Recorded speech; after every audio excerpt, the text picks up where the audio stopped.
अगर आप बहुत ज़्यादा सेंसिटिव हैं तो आप दूसरों का बहुत ख्याल रखते हैं। जब आप कम बोलते हैं तो आपके अल्फाज इंतहाई महदूद और पुरअसर होते हैं।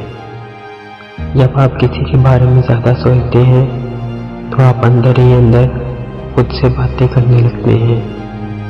जब आप किसी को बहुत ज़्यादा याद कर रहे होते हैं तो आपके खुशी के जज्बात भी उदासी में तब्दील हो जाते हैं।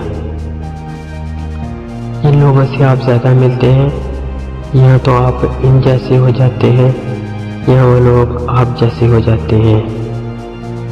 जब आप अपनी तवज्जो परेशानी पर मरकूज़ करते हैं तो आप मज़ीद मसाइल का शिकार हो जाते हैं, और जब आप अपनी तवज्जो कनात पर मरकूज़ करते हैं तो आपको ज़्यादा मौके मिलते हैं। जब कोई शख्स आपको नज़रअंदाज कर दे जिससे आप बहुत मोहब्बत करते हैं तो आपके दिमाग का रद्द-ए-अमल जिस्मानी दर्द की तरह होता है। इस वीडियो को अपलोड करने का मकसद try to understand people more।